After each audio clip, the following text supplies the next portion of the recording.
Shalom. I'd like to give all praises to Yahweh, Bahashim, Yahweh Shai, Bahashim, Rakah Querdash, and double honors to the apostles and the elders of Great Millstone. Hey, brothers, here we have a phenomenal example of a Pan Africanist, God failing him. Because we all know, according to an interview that was given about a year ago, Dr. Umar has made a public declaration that the so called black woman is his God. But as it states here in the caption, woman threw her purse at Umar Johnson while he was on stage, claims she was with him the night before. Now, before I play these various snippets, I have one here and another there. Let me grab the fair use copyright disclaimer, and it states, copyright disclaimer under the section of 107 of the Copyright Act of 1976. Allowance is made for fair use for the purpose such as criticism, commenting, news reporting, teaching, scholarship, and research. Fair use is a use permitted by the copyright statute that might otherwise be infringing. Non-profit educational or personal use tips the balance in favor of fair use. Now, with that being said, listen closely to what Umar had to say. The black woman is the first manifestation of God on earth. If the black woman is the first manifestation of God, Adam was not first. The first human was a woman. Do your research. I hate when ignorant people speak and don't know what they're talking about. The first human was not a man. The first human was a female. But anyway. You're right. You're right, Umar. But anyway, because we know we operate according to the wisdom and the knowledge of the scriptures. First Timothy chapter 1, chapter 2, verse 13. For Adam was formed first, then Eve. These silly Negroes like Umar Johnson, you can't tell them a damn thing because they worship the woman as a god and or as a deity. Jeremiah chapter 2, verse 11. And it tells us, hath a nation changed their gods, which are yet no gods? But my people have changed their glory for that which doeth not profit. Now let's come out of this and let's go here, right? Bear with me 1 second, brothers. You see, brothers, this is why the scriptures tells us, marvel not if she trespass against thee. But you see, when you have the wisdom and knowledge of the scriptures in your mind, these sorts of situations don't surprise you.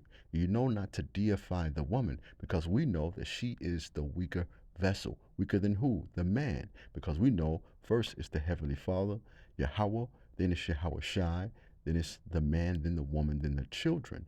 All right? Then you couple that with we're under the curses. So these sorts of situations shouldn't surprise you. But a Pan-Africanist Negro, this situation caught him off of guard. Let me rewind this back, brothers, so you can see it from the very onset. Bear with me 1 second.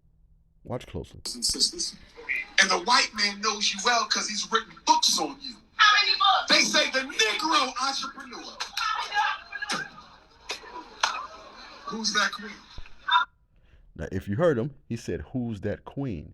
But the scriptures tells us, as the men of Israel and the hopeful elect, that a shameless woman shall be counted as a dog. And what is a female dog? A bitch. Let's come out of this and let's go here. He also referred to her as queen. And if you know that word queen in the etymology, it means an overly forward, impudent woman. She's shrewd. She's a hussy. She's a prostitute. And let's come back out of this and let's go here.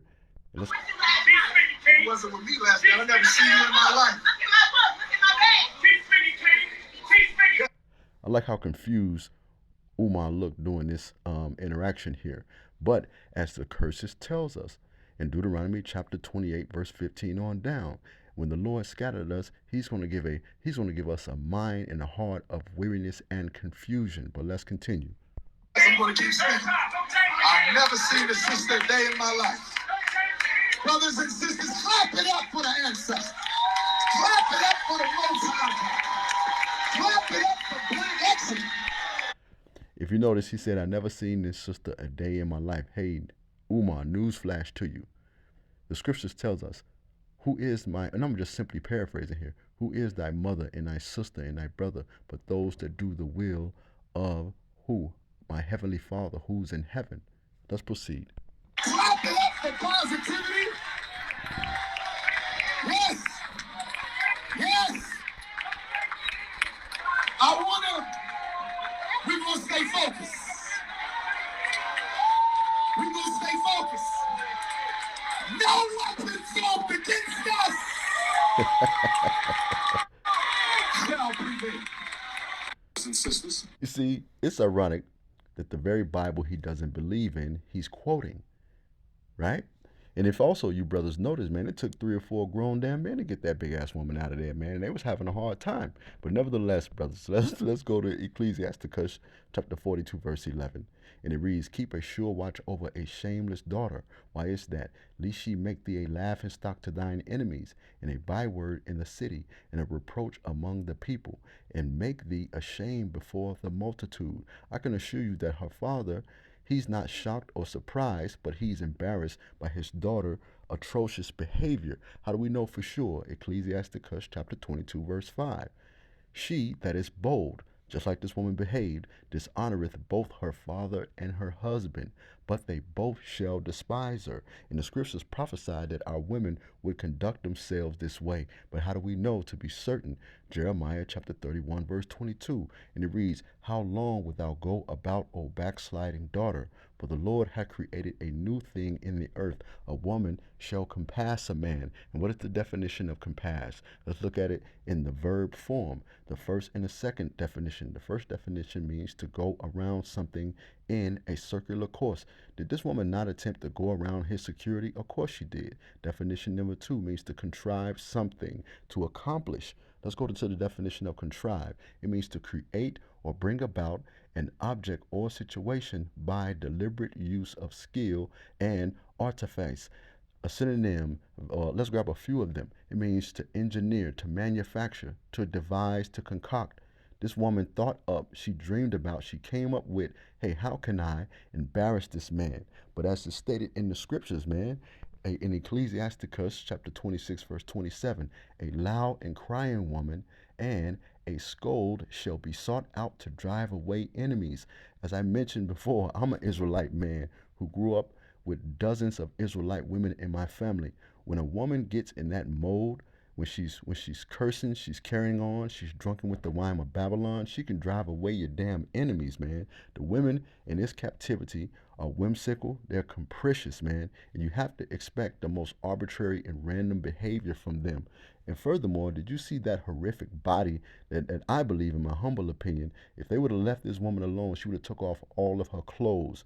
But the scriptures tells us that our women would be shaped that way too as well. In Isaiah chapter 3, verse 24, and it reads, and it shall come to pass that instead of a sweet smell there shall be stink. But here's the point. And instead of a girdle, rent. What does a girdle do? Keep a woman with her shapely figure. Rent means it shall be tore out of shape. It shall be misproportioned, and instead of well set hair, baldness, and instead of a stomacher, a girdle of sackcloth, and burning instead of beauty. Let's come out of this and let's grab one more precept here. Proverbs chapter 7, verse 11 through 12. And it reads, and this applies to this woman here. She is unruly and defiant. Her feet do not stay at home. Now in the street and now in the squares. At every corner she lurks. Hey, brothers, you got to keep your head on a spiritual swivel when it comes to dealing with the so-called black woman. Why is that? Because the majority of them do not like and or respect you. Only a select few, and a select few is that 1/3, that elect portion of the house of Israel. Hopefully this quick lesson was edifying, brothers. Shalom.